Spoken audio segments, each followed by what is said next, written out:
Канада увеличила поставки нефти Китаю на миллиарды, и Трамп просто взорвался. Американцы такого точно не ожидали.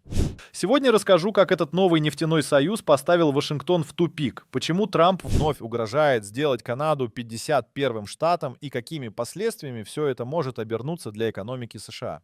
Северный поток меняет направление. Представьте себе огромную реку нефти, которая десятилетиями текла строго на юг из Канады в Соединенные Штаты. В 2025-м эта река внезапно начала менять свое русло, устремляясь на восток, в Китай. И это не просто слова, а сухие цифры статистики. Данные за март 2025-го показывают, что Канада экспортировала в Китай ошеломляющие 7,3 миллиона баррелей своей нефти. Это абсолютный рекорд. Ожидается, что и этот показатель будет в дальнейшем превышен. Для сравнения, еще несколько лет назад такие объемы поставок канадской нефти в Китай казались бы фантастикой. Например, в 2022 доля Канады в китайском импорте нефти была чуть больше 2%, а к началу 2025 она взлетела почти до 12%. Это самый стремительный рост среди всех экспортеров нефти на китайский рынок в этом веке. Одновременно Китай сократил закупки нефти из США почти на 90%. В то же время поставки этой же канадской нефти в США, которые всегда считались главным и чуть ли не единственным покупателем, начали заметно сокращаться. После того, как Америка ввела новые торговые пошлины в марте, прокачка по некоторым ключевым нефтепроводам, например, по системе Trans Mountain, упала с более чем 800 тысяч баррелей в сутки до примерно 650 тысяч. Это очень ощутимое снижение для американских НПЗ. Трамп в ярости. Когда в Вашингтоне окончательно осознали масштаб канадского нефтяного маневра в сторону Китая, реакция Трампа была предсказуемо взрывной и сопровождалась новыми угрозами. Центральным пунктом его нападок на Канаду всегда был так называемый торговый дисбаланс. Трамп неоднократно заявлял, что Канада очень ловко ведет дела. Выступая на экономическом саммите в Давосе в 2025 году, он подчеркнул, торговый дисбаланс с Канадой слишком велик, мы больше этого не потерпим. По его словам, дефицит США в торговле с Канадой достигает от 200 до 250 миллиардов долларов. Хотя многие американские СМИ и экономисты считают эту цифру завышенной, тем не менее для Трампа это был ключевой аргумент. «Нам не нужно, чтобы Канада производила автомобили для нас», утверждал американский президент. «Мы сами производим свои. У нас есть собственные леса, и нам не нужна их древесина. У нас есть больше нефти и газа, чем у кого-либо». Также он добавил, что северный сосед мог бы стать одним из американских штатов, что позволит устранить торговый дисбаланс и избежать введения тарифов. Соратники Трампа и видные деятели республиканской партии, конечно же, не остались в стороне и активно поддержали его жесткую линию в отношении Канады и Китая. В многочисленных интервью, выступлениях на телевидении и в социальных сетях они наперебой доказывали необходимость и даже неизбежность тех протекционистских мер, которые предлагал или уже вводил президент.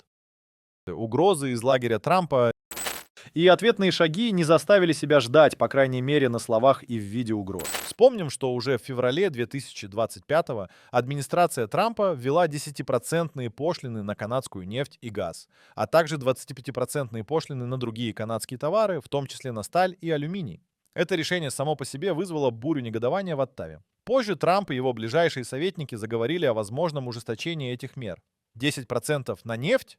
Это была только разминка, предупредительный выстрел, цитировали консервативные издания одного из высокопоставленных чиновников Белого дома.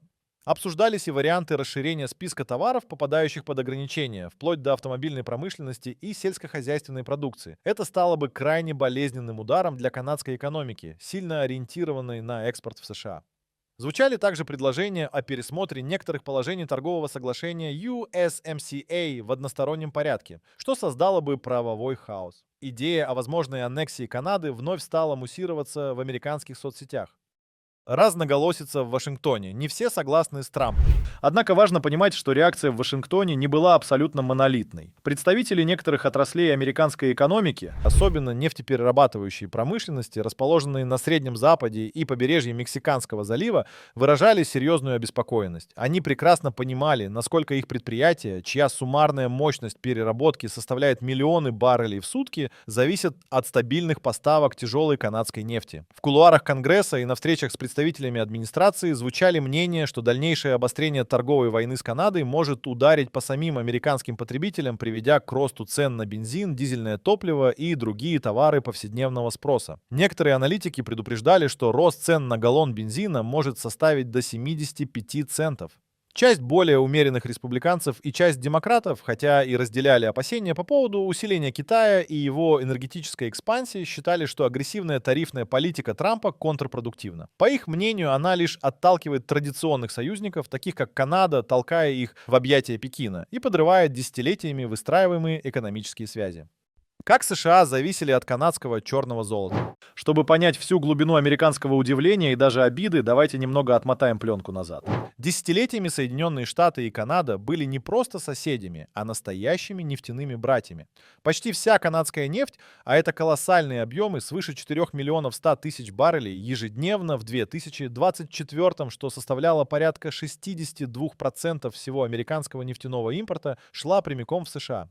Под это была выстроена вся инфраструктура. Гигантские нефтепроводы, такие как Keystone и система Enbridge Line 5, пересекали границу, а американские нефтеперерабатывающие заводы, особенно на Среднем Западе, в Иллинойсе, Огайо, Мичигане и на побережье Мексиканского залива в Техасе и Луизиане, были технологически заточены именно под переработку канадской тяжелой нефти, такой как сорт Western Canadian Select. Эта нефть имеет свои особенности. Она более плотная и содержит больше серы, чем легкая сланцевая нефть, которую активно добывают сами США в Пермском бассейне или Бакене. Американские заводы прекрасно научились с ней работать, получая из нее бензин, дизель, авиационное топливо и сырье для нефтехимии. И что немаловажно, канадская тяжелая нефть часто торговалась со скидкой по отношению к мировым эталонам, таким как Brent или WTI, что делало ее переработку еще более выгодной для американских компаний.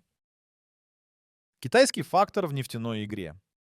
А теперь давайте посмотрим на другого гиганта на мировой арене – Китай. Экономика Поднебесной, несмотря на некоторые замедления, продолжает расти, и вместе с ней неуклонно растет ее аппетит к энергоресурсам. Китай уже давно и прочно занял место крупнейшего импортера нефти в мире, ежедневно закупая свыше 11 миллионов баррелей, и он постоянно ищет новые, надежные и, что немаловажно, экономически выгодные источники поставок. Важная часть китайской долгосрочной энергетической стратегии – это диверсификация. Пекин стремится не зависеть от какого-то одного поставщика или политически нестабильного региона, будь то Ближний Восток с его вечными конфликтами или Россия, находящаяся под санкциями. И вот тут на сцену выходит канадская нефть, которая в новых условиях 2025-го стала для Китая особенно привлекательной.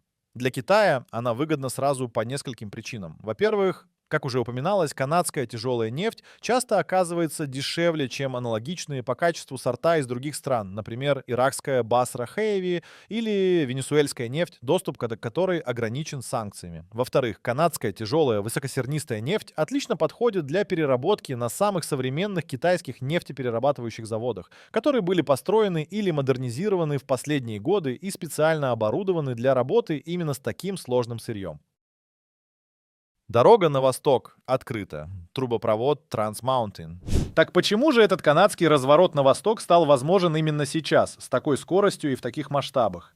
Ключевую роль здесь сыграл один масштабный и многострадальный инфраструктурный проект – расширение нефтепровода Trans Mountain, или сокращенно TMX. Его окончательно достроили и запустили в коммерческую эксплуатацию в мае 2024 после многих лет споров, протестов экологов и коренных народов, а также значительного превышения первоначального бюджета, который вырос с 7 с небольшим миллиардов канадских долларов до более чем 34 миллиардов. Это событие без преувеличения изменило правила игры для канадской нефтяной индустрии. Благодаря TMX Канада получила прямой и значительно расширенный выход своей нефти из провинции Альберта, где находятся знаменитые нефтеносные пески, к портам на Тихоокеанском побережье. А оттуда открылся прямой морской путь на огромные рынки Азии. Пропускная способность этого трубопровода увеличилась почти втрое, с прежних 300 тысяч баррелей в день до внушительных 890 тысяч баррелей ежедневно.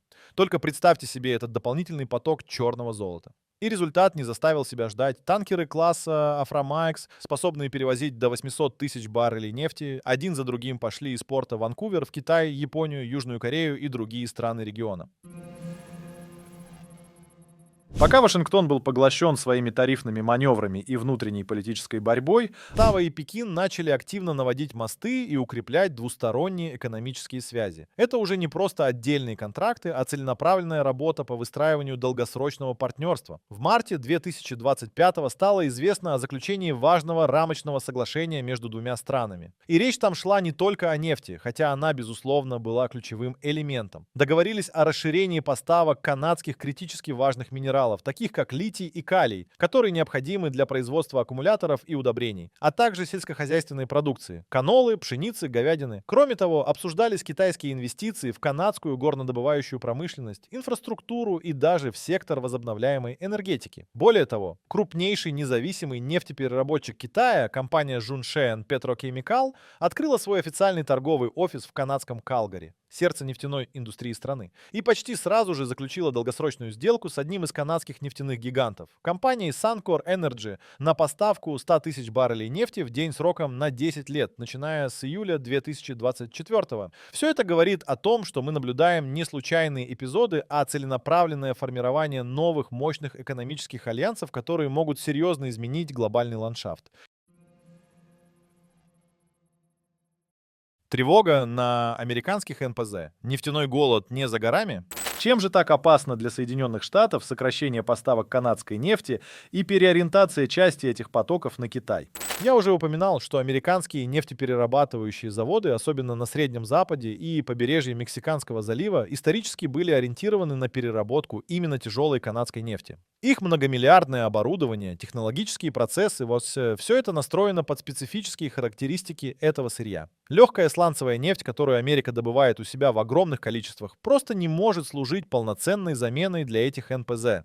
США, несмотря на то, что являются мировым лидером по добыче нефти, производя свыше 13 миллионов баррелей в день, все равно остаются крупным импортером, потому что их внутреннее потребление приближается к 20 миллионам баррелей в сутки, и значительная часть их НПЗ нуждаются именно в тяжелых сортах нефти. Канадская нефть здесь играла ключевую роль, закрывая эту потребность. Ситуацию усугубляет и то, что Вашингтон ранее ввел или сохраняет санкции против других крупных производителей тяжелой нефти – Ирана, Венесуэлы, России, серьезно ограничив доступ к их ресурсам.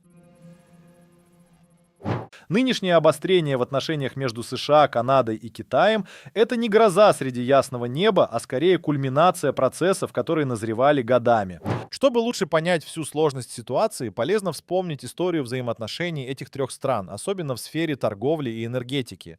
Например, торговые войны, которые разворачивались во время первого президентского срока Дональда Трампа, уже тогда серьезно повлияли на экономические связи. Вспомним хотя бы долгие и мучительные переговоры по пересмотру Североамериканского соглашения о свободной торговле, то есть NAFTA, которое в итоге было заменено на новое соглашение USMCA. Уже тогда были введены пошлины на сталь и алюминий, звучали резкие заявления и взаимные обвинения, что создавало атмосферу недоверия. Динамика торговли нефтью между США и Китаем также всегда была непростой и зависела от множества факторов, включая политическую конъюнктуру и цены на мировых рынках. Китай то наращивал закупки американской нефти, то резко их сокращал, как это произошло после введения американских пошлин. Текущий кризис 2025 с его тарифными баталиями и переориентацией канадских нефтяных потоков – это, по сути, новый, еще более острый виток этих давних противоречий. Накопившиеся обиды, экономические интересы и геополитические амбиции всех трех сторон сплелись в тугой узел. То, что мы наблюдаем, это гораздо больше, чем просто коммерческие сделки по продаже нефти или споры о тарифах. Это настоящие геополитические шахматы, где каждый ход имеет далеко идущие последствия и способен изменить глобальный баланс сил. Формирующийся нефтяной союз между Канадой и Китаем, даже если он пока не оформлен официально, уже оказывает серьезное влияние на мировую арену. Во-первых, это очевидное ослабление влияния Соединенных Штатов в Северной Америке. Ближайший союзник и сосед Канада демонстрирует все большую экономическую самостоятельность и готовность проводить политику, не всегда совпадающую с интересами Вашингтона.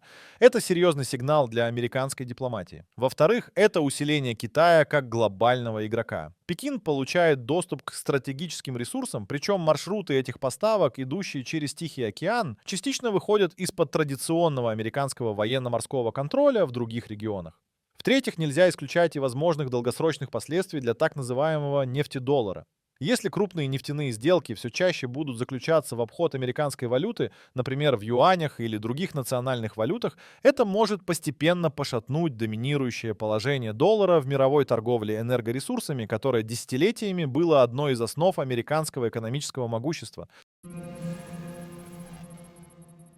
Канада, безусловно, получает в этой ситуации серьезные преимущества. Это, во-первых, долгожданная диверсификация экспорта, которая снижает ее критическую зависимость от американского рынка. Во-вторых, это возможность продавать свою нефть по потенциально более высоким ценам на премиальных азиатских рынках, где спрос на тяжелые сорта нефти достаточно высок. Наконец, это укрепление своего экономического суверенитета и большая свобода в принятии внешнеэкономических решений.